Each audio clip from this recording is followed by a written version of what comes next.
Pinuna ni Senador Robin Padilla ang Department of Transportation o DOTR na tila pinabayaan ng kanyang lalawigan sa Camarines Norte sa pagsasabing senador din ako.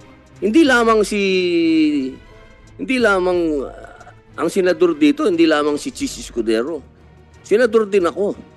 Sa pagdinig ng Senate Committee on Finance sa panukalang budget ng DOTR sa susunod na taon, nanggalaiti si Robin kung bakit ang lalawigan lamang ni Senador Francis Escudero ang nabibigyan ng maraming proyekto.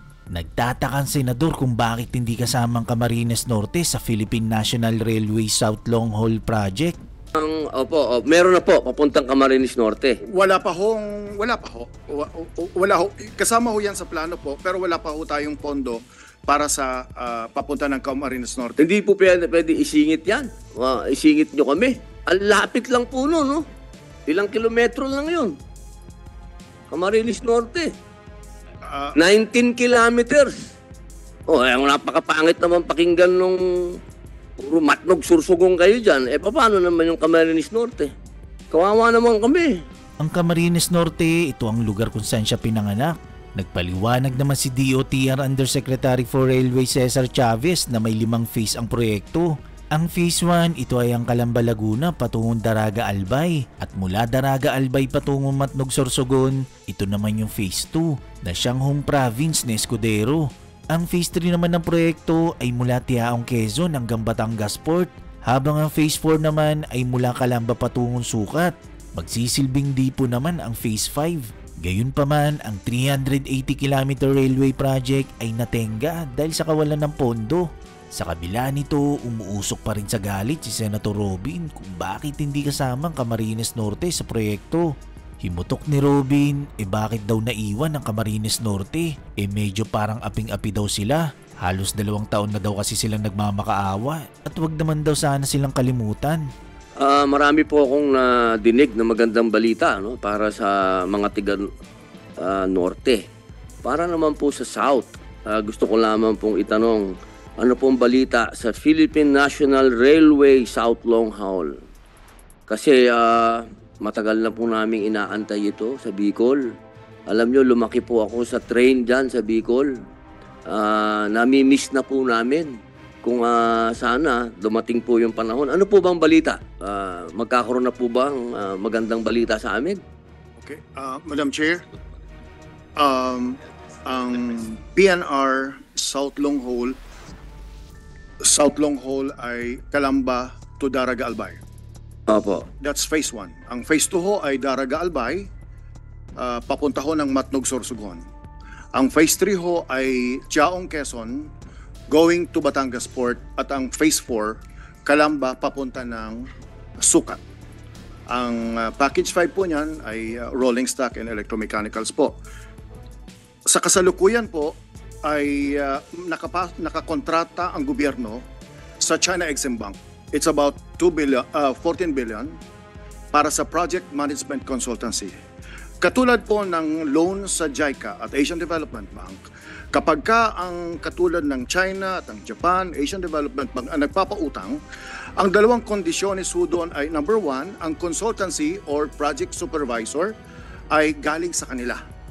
At ang contractor din po ng civil works, rolling stock, electromechanical ay galing din sa kanila. Sa Calamba to Daraga Albay, ang project management consultancy ay CRDC, China Railway Design Corporation. Ongoing po ang trabaho nila.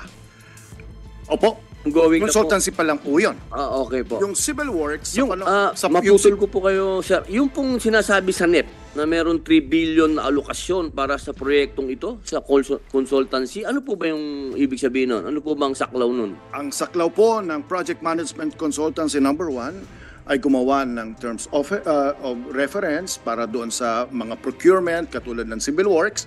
Pangalawa ho is project management supervision hanggang sa defects liability. Sila po ang bisor ng proyekto at sila din po ang nagre-revise ng design.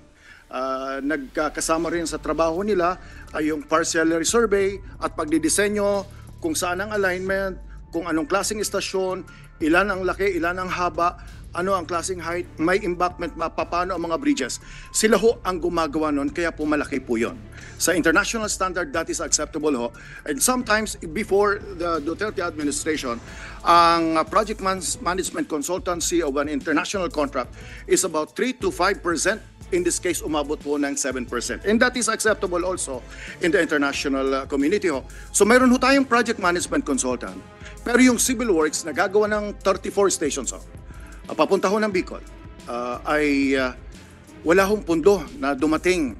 So may pinirmahan si Secretary Tugade sometime in February of 2022 para sa civil works, pero hindi ho na ipadala ng China Exim Bank ang pondo. And therefore, sa panahon ni Secretary Dominguez ng Finance, dito ho ang transportation ay implementing agency lang. The one that applies the loan, negotiates the loan, signs the loan, is DOF po.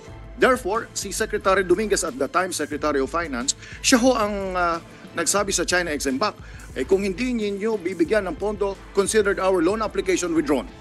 Pagkatapos ho ng May 30, walang sagot ang China Exim Bank.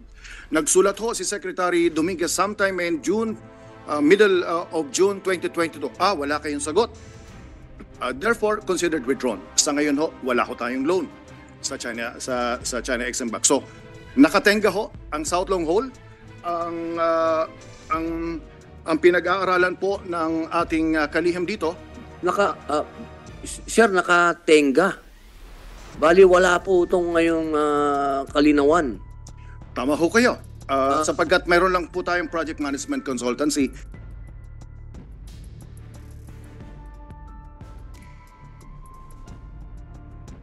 Yung 3 billion ho ay hindi lang po siya tungkol sa part ho kasi ng ang trabaho ng gobyerno ay ang right of way pati na ang ISF. Tanong, ano ang direction consultancy? May mga nakatinggang trabaho din ang gobyerno. Tulad po sa Asian Development Bank, sa JICA, ang trabaho ho ng gobyerno ay right of way. Relocation of utilities ho. Pagkatapos ho ay relocation of ISF, yung mga informal settlers po, at yung pagbibili ng lupa. Sa ngayon, ang 3 billion po ay nakalaan para sa relocation ng ISF. Bakit po mayroon tayong ganyan? Sapagkat habang wala ka pang pondo galing sa China Exim Bank, ino-operate na po natin papunta ng Bicol. So in other words, long-term, medium, immediate, tactical, operational, in medium term, and long-term ho, kahit i-terminate natin at mapunta sa iba, or kahit existing yung project, kailangan pa ho natin i-relocate yung mga ISF sapagkat under the Marcos administration, pinagana ho natin ang trend, existing PNR alignment from San Pablo to Lucena.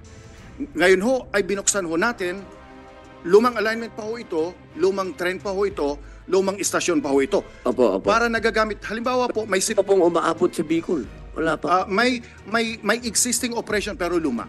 Si Poco to Naga at binuksan natin last August 3, August 2, Naga to Ligao, which means meron na tayong operation ho doon. Tapos yung ating Calamba to San Pablo, operational na ho yan. At yung ating San Pablo to Lucena, naging operational na po yan. In other words, kung ano man ang interes ng gobyerno, whether it's going to be China, Asian Development Bank, or PPP. May study na po kayo, gano'n, nagawa na. Opo. May study na po tayo. Okay po. Meron lang pong follow-up doon. Bakit po naiwan yung Camarines Norte? Medyo parang aping-api kami. Parang lahat po dinaanan eh. Lahat dumaanan eh. Biglang kumanan. Nakakalimutan yung kaliwa. Parang bakit po kaya? Ano? Ako po ay Bicolano din, Madam Chair. Ano pong nangyari sa Camarines Norte kaya? Kahit noon pa ho, policy ho. Kung idadaan ho sa Camarines Norte. Well, ano ang future line? Ang future line, ang future ho, not in this present project ho.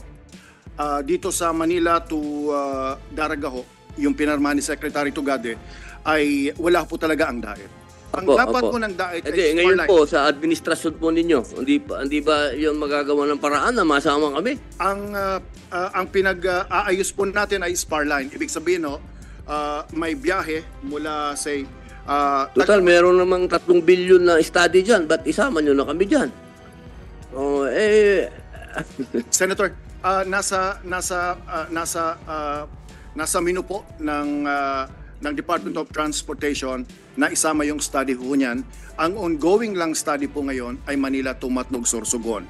Pero yung binabanggit ho namin, nakalatag na ho ang mga future studies natin. Kasama ho ang spar line papunta ho ng Camarines So Norte. sir, meron na po papuntang Camarines Norte. Wala pa ho.